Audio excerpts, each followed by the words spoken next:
I'd like to maybe get a bit more concrete. You mentioned something quite insightfully about blue economy. Now, the UN, of course, on a daily basis just about talks about green economy in terms of sustainable development. Where is the tie-in, and extrapolate a bit more on blue economy?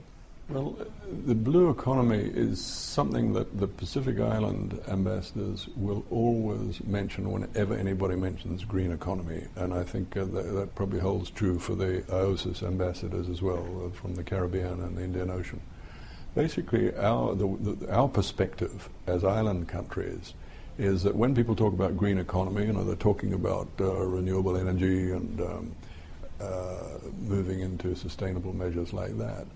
But from our point of view, it's no good the land-based countries getting their act together in terms of a sustainable future for humanity if the oceans are allowed to die in the meantime. And when I say die, when we look at things like ocean acidification, the dumping of waste by industrialized nations, the death of coral, the way that the fish resources of the world are being exploited at a completely unsustainable rate. Addressing those problems is what we call the blue economy. And I guess you could say it's about saving the oceans, because we don't believe that life on land can be sustained if the blue side of our planet, which is the majority of our planet, is allowed to atrophy in the way that it is doing at the moment.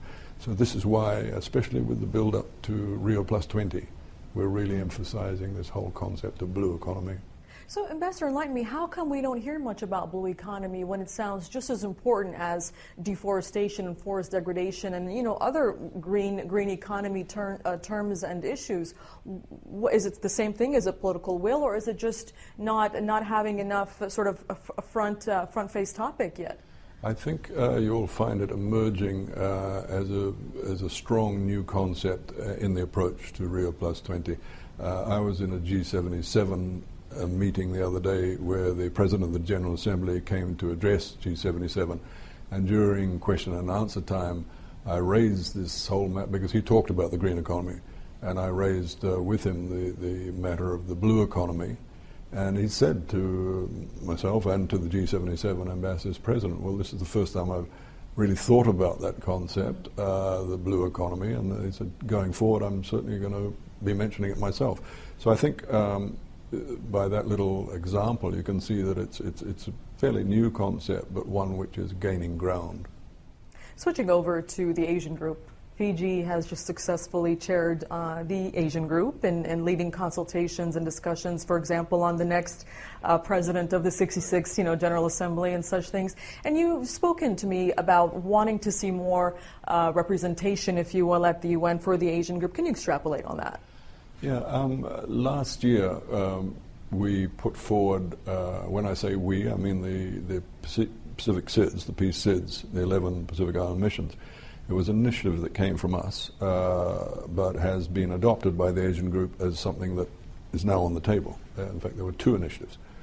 The first was that we should consider some way of getting fairer representation for the smaller countries in the Asian group. Bear in mind the Asian group is 54 countries, and that at least 50% of them are smaller countries. In an Asian context, when you think of the fact that we have China, India, Bangladesh, Pakistan, just to name a few, in our group, we've over 60% of the world's population in our group. But of that group of 54 countries, as I say, half of them are small countries. So we would like a place at the table, not all the time, but occasionally, and Security Council elections are a good example of that.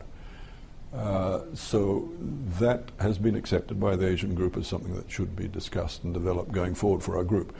The other thing that we put forward was the idea of nomenclature change for the Asian group. And the rationale behind that is that when the Asian group was formed, there were no Pacific Island countries in it.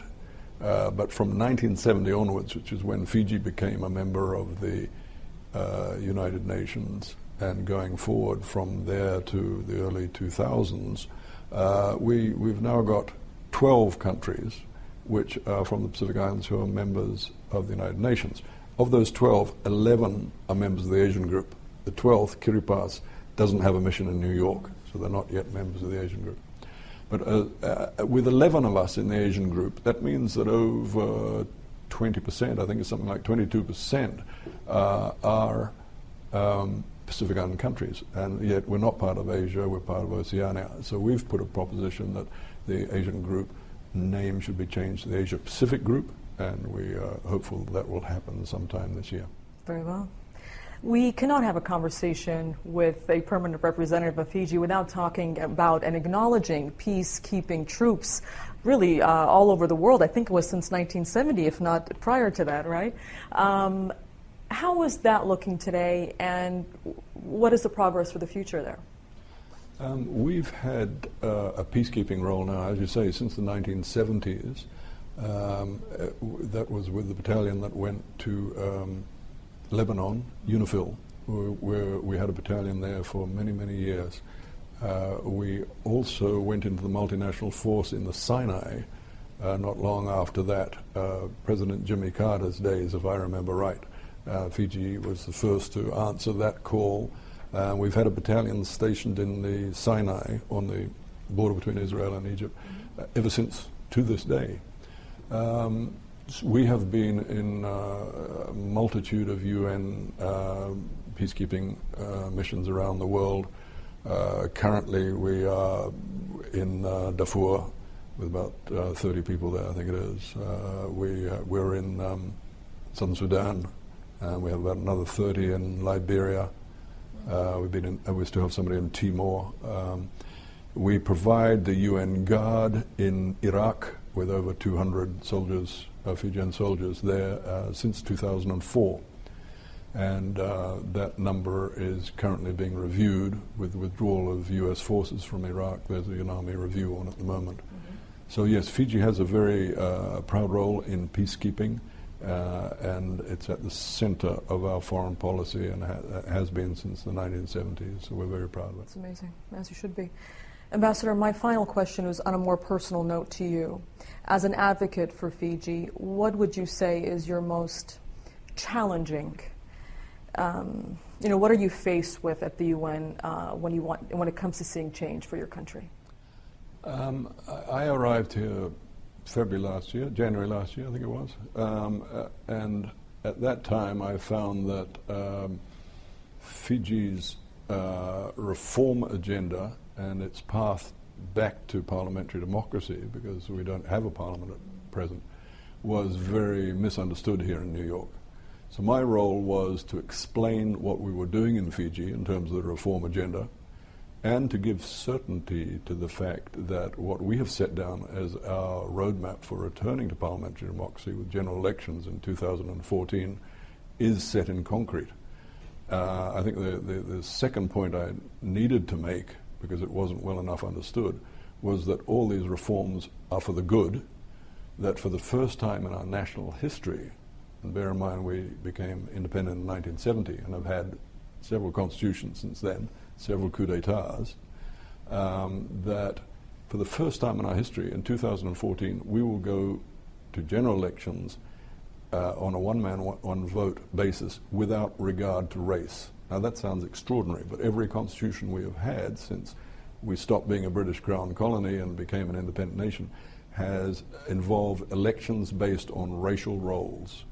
The Indian population, the indigenous population, and what are called the general electorate, which are all the others. So we are undergoing a reform process at the moment, which, as well as many other reforms, is getting rid of that racial segregation at electoral levels. And as I say, in 2014, we'll be proceeding to elections for the first time in our history without regard to race. Ambassador, you represent a beautiful country. Thank you. With its geography and, of course, its people, and I can't wait to go and visit. You must. Thank you so much for joining us here on South News. Thank you very much. Thank you. Thank you for joining us here on South News. I'm Afaf Kanja. We'll see you soon.